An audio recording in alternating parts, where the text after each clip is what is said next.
The auctioneer dropped the gavel at $45, and Delbert Hoyt threw back his head and laughed, like a man who had just heard the punchline of a joke he had been telling himself all morning.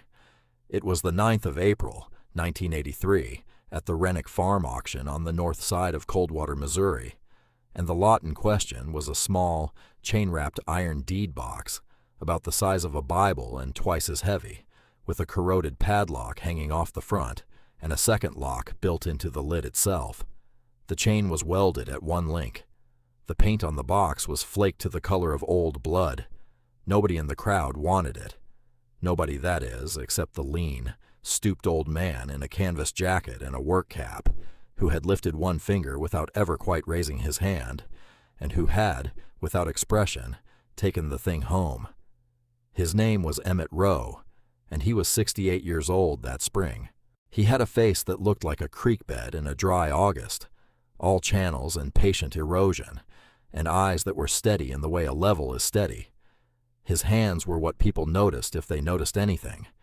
His hands had been scarred and shaped by 51 years of locksmithing, of picks and files and small brass parts, of working combinations by feel in the dark of vaults after fires and floods and the deaths of men who had not shared their numbers.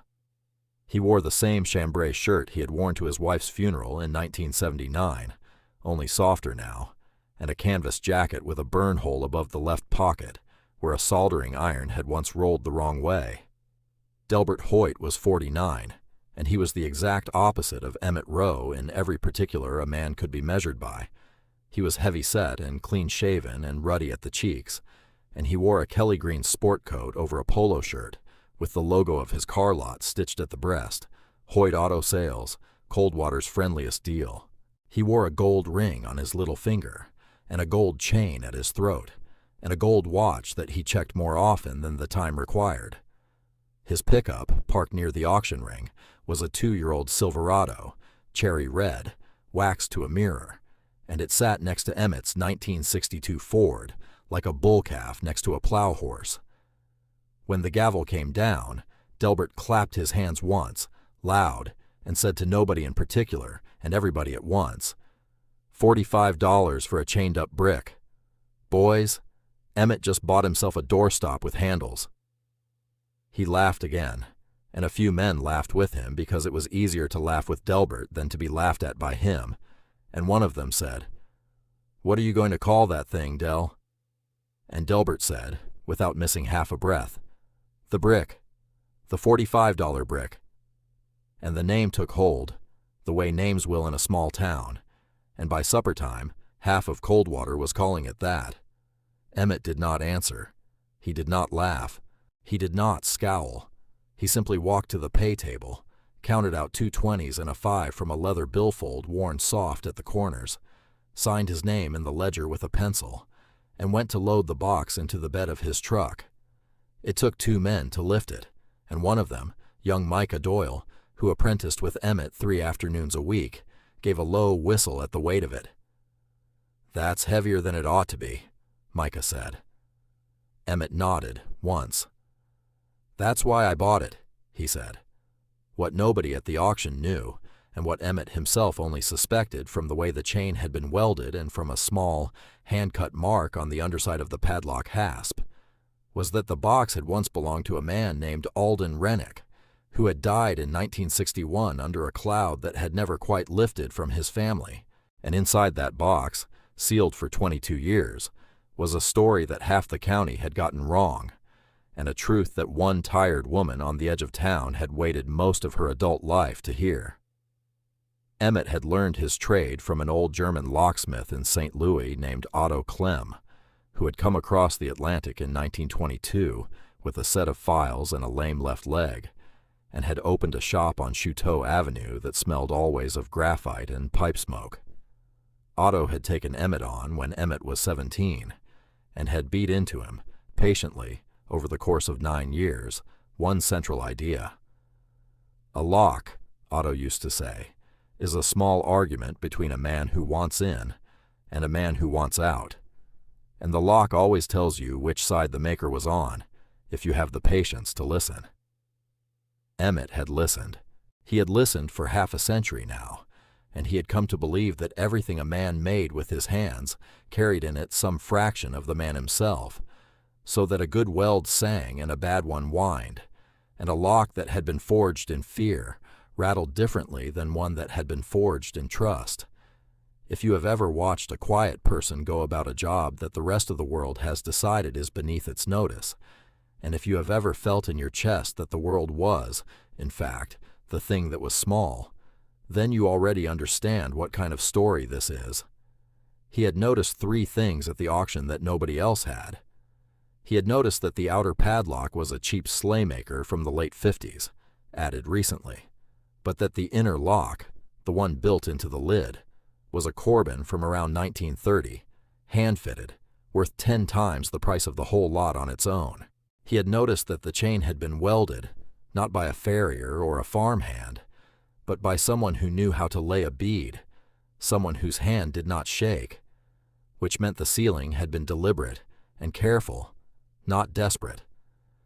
And he had noticed a set of initials, AJR, scratched faintly into the iron just above the lower hinge, small enough that you would miss them unless you were looking. Alden James Rennick. Emmett had known Alden a little back before the accident, and had liked him. He drove the box home slow, the way he did everything slow, out past the grain elevator and the shuttered feed store and the Baptist church with the crooked steeple, and turned in at the gravel lane that ran up to his shop, a converted dairy barn with a hand-painted sign over the door that read simply, "Row, Locks and Safes." He backed the truck up to the wide door, and he and Micah slid the box down a plank onto a wheeled cart, and Emmett covered it with an old wool blanket and left it there and went inside and put on coffee, and did not touch the box again until after supper. There is a kind of patience that looks like slowness right up until the moment it doesn't, and Emmett had that kind. By the next morning, the story of the $45 brick was already loose in town.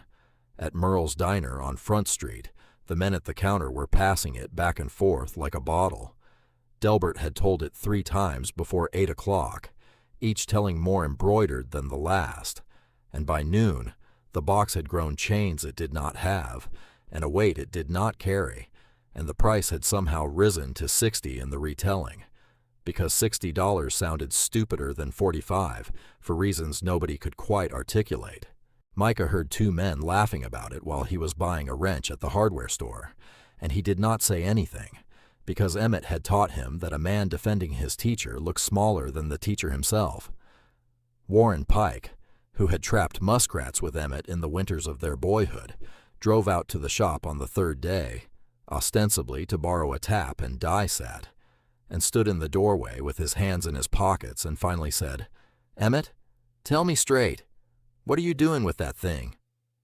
And Emmett, who was at the bench sorting shimstock into a wooden tray by thickness, did not look up and said, "It'll open."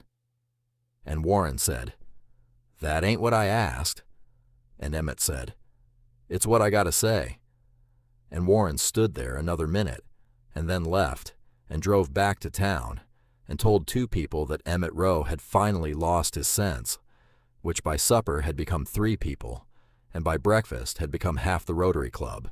Emmett heard all of it and did not answer any of it. He was, instead, listening to the box. The story Emmett was slowly piecing together, from the metal itself, and from things he half remembered, was this. Alden Rennick had been a wheat and soybean farmer with 280 acres on the east side of Coldwater, and in the spring of 1961, he had entered into a partnership with a grain broker named Curtis Vole, out of Cape Girardeau, to store and ship a run of premium seed wheat for a cooperative down in Arkansas. The money involved was not small. When the shipment failed to arrive at its destination that August, and $11,000 in cooperative funds could not be accounted for, Curtis Vole had told a very clean and very sad story to a very sympathetic sheriff about how poor Alden Rennick had gambled the money away on a horse in Hot Springs, and had not been able to face the shame. 2 days later, Alden had been found in his own barn, hanged from a rafter, with a note in his pocket that read, only, "I am sorry, I did not do it. Tell Ruth I did not do it." Ruth was his wife. She was 34 years old when he died. She had a 5-year-old daughter named Junie and a mortgage and no answers, and the cooperative sued the estate, and the estate crumbled, and the farm went at foreclosure in 1963, and Ruth moved to a rented house on the edge of town and took in sewing, and Junie grew up under a name that carried, in cold water, the faint and unshakable smell of theft and cowardice. That was the story the county had settled on. That was the story that had gotten easier to tell as the years passed, and Curtis Voll had grown prosperous down in Cape Girardeau, and had bought a boat and named it, without shame, the Second Chance. Ruth Rennick was 56 years old that April of 1983, and she still lived in the rented house at the end of Sedge Street, and she still did not believe her husband had stolen a dime, and nobody in 22 years had brought her a single piece of paper to prove her right. Emmett worked on the box for 9 nights. He did not force it. He did not take a torch to it, though a torch would have been faster, because a torch would have burned whatever was inside, and Emmett had guessed, from the weight and the balance, that there was paper in there, and paper does not survive fire. He cut the outer chain with a hacksaw, one slow stroke at a time, because a cutting wheel would have thrown sparks. He worked the outer Slaymaker padlock in about 40 minutes, which was almost an insult to a man of his experience, and he set it aside on the bench like a chore, finished before the real work began. The inner Corbin was the argument. He sat with it for 2 nights before he touched a pick to it. He held the box under the bench lamp and turned it, and listened to the small sounds the tumblers made when he tilted it, and he ran a fine wire through the keyway to feel the wards, and he sketched, on a piece of butcher paper, what he thought the interior geometry looked like. On the 3rd night, he began. He used a hook pick and a light tension wrench, and he worked by sound and by touch, the way Otto Clem had taught him, and once, around 11 o'clock, he thought he had it, and he did not have it, and he took his hands off the box and drank a glass of water and sat in the dark for 10 minutes before he tried again. Micah came by twice during that stretch, and both times Emmett had him sit and watch and say nothing, because Otto had also taught him that a young man learns more from a master's patience than from a master's success. On the 9th night, at 1:20 in the morning, the Corbin gave. It made a sound like a held breath finally letting go, a soft, wooden click that seemed too small for the size of the moment. Emmett did not open the lid. He sat back on his stool and looked at the box for a long minute, and then he wiped his hands on a shop rag and went to the sink and washed them, dried them on a clean towel, and came back and sat down again. Then, and only then, he lifted the lid. Inside, wrapped in oilcloth, were 3 things. The first was a leather portfolio containing a full carbon copy of the shipping contract between Alden Rennick and Curtis Voll, dated the 3rd of June, 1961, and stapled to it a set of grain receipts, 7 of them, stamped and signed at a rail depot in Poplar Bluff on the 14th of July, 1961, showing that Alden had delivered every bushel of the seed wheat exactly as contracted, and that Curtis Voll had signed for them personally. Not one grain was missing. The theft, whatever it had been, had happened after Alden's hands were off it. The second was a canvas bank pouch containing $4,200 in cash, in 10s and 20s, the bills stiff and old and smelling of iron and oil, and a note pinned to the pouch in Alden's handwriting that read, "For Ruth and Junie, if it comes to it. Household money for 2 years. Do not let anyone take this." The third was a letter. It was 3 pages, written in pencil on lined tablet paper, and it was dated the 19th of August, 1961, which was the day before Alden Rennick had died. It was addressed, in a careful hand at the top, to whoever opens this box. Emmett read it once at the bench, and then he stood up and walked to the door of the shop and looked out at the dark yard for a while, and then he came back and read it again, slower. The letter said, in Alden's plain and unhurried words, that Curtis Voll had come to the farm on the 17th of August with 2 men Alden did not know, and had told him that $11,000 was missing from the cooperative account, and that Curtis had already told the sheriff that Alden had taken it, and that if Alden did not sign a paper confessing to it and turning over the deed to his farm as restitution, then the two men would visit Ruth and Junie in the night. The letter said that Alden had refused to sign.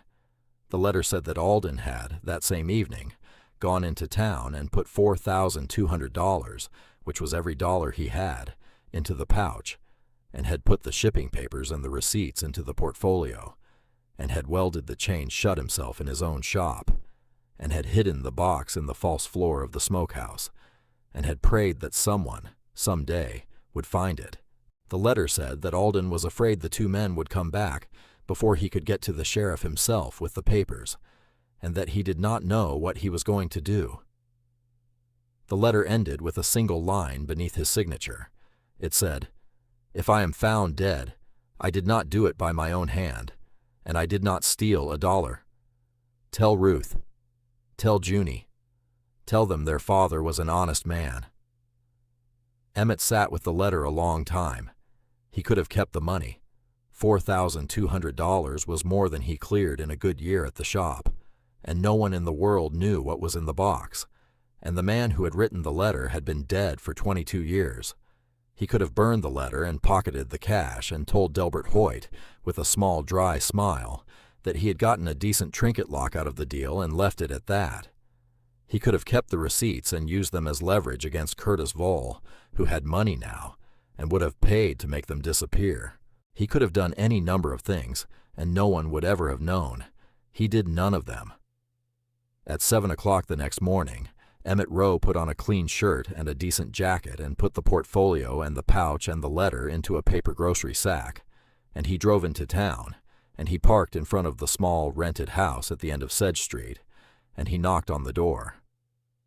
Ruth Rennick opened it in a housecoat with a coffee cup in her hand, and she looked at him without recognition for a moment, because they had not spoken in more than 20 years. Emmett took off his cap, and he said, "Mrs. Rennick, I've got something of your husband's. I think you'd better sit down." He did not stay long. He did not accept the coffee she offered. He set the sack on her kitchen table, and he watched her read the letter, and he watched her hand come up to her mouth and stay there. And when she began to cry, he looked out the window at the sparrow that was working the feeder on the sill, and when she asked him how she could possibly repay him, he said only, "It wasn't mine to keep, ma'am." Then he put his cap back on, and he left, and he drove home the long way, out past the reservoir, so that he would not have to pass through the square. The rest happened quickly, the way these things do once the paper is in the right hands. Ruth took the portfolio to a lawyer in Poplar Bluff, and the lawyer took the receipts to the state, and by the middle of May, Curtis Voll was under indictment for embezzlement and for the false statements he had made to the sheriff of Coldwater County in the summer of 1961, and by the middle of June, one of the two men who had come to the farm with him, an older man now, tired and sick and afraid of dying with it on his conscience, had told a grand jury the rest of the story, which included how Alden Rennick had, in the end, not hanged himself at all. Curtis Voll went to prison in the fall of 1984. He was 63 years old, and he did not come out. Delbert Hoyt said very little in those months. He was seen once at Merle's diner reading the paper and folding it very carefully, and paying his check and leaving without finishing his coffee. He tried, for a while, to keep the joke about the $45 brick alive, but the joke had turned in his hand, and every time he told it now, people looked at their plates. His car lot, which had been built more on volume of talk than on volume of sales, went under in 1986, and he moved to Branson, and then, people said, farther south than that, though nobody kept track. The county put a small bronze plaque on the wall of the Coldwater Historical Society, next to a glass case that held the deed box itself, opened, its chain coiled beside it, the Corbin lock still fitted into the lid. The plaque said only, "Deed box of Alden, James Rennick, 1919 to 1961, farmer, whose name was cleared in 1983. Ruth Rennick lived another 11 years after that, and Junie, who was grown by then and living in Springfield with 2 children of her own, came home for the dedication, and she stood in front of the case a long time, and afterward, on the sidewalk outside, she asked around town for the locksmith who had opened it, and was told he had not come. He had not come, because that evening, Emmett Rowe was in his shop, teaching Micah Doyle how to feel the difference between a 5-pin tumbler and a 6-pin tumbler with your eyes closed. Later that night, after Micah had gone home, Emmett drove into town alone and parked across the street from the Historical Society, and he sat in the cab of his old Ford for about 10 minutes and looked at the lit window where the box was displayed, and then he started the engine and drove home. He never went inside. Warren Pike asked him about it once, and Emmett said only, "I've seen it."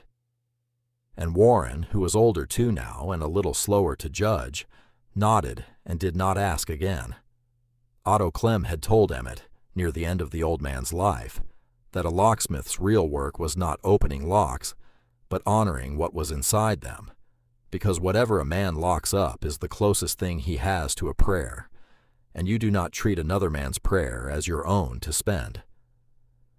Emmett had carried that for 50 years, and it had cost him money more than once, and it had made him poor by the standards of Delbert Hoyt and the men who laughed at auctions, and it had made him something else by the standards that Otto had lived and died by. So I will leave it with you. Leave it with, if you had been the one who bought the box, and you had sat alone in your shop that night with the letter in your hand and the money on the bench, and no one in the world who knew what you had found, would you have driven into town at 7 o'clock the next morning with a paper grocery sack, or would you have folded the letter into the wood stove and kept what nobody would have missed?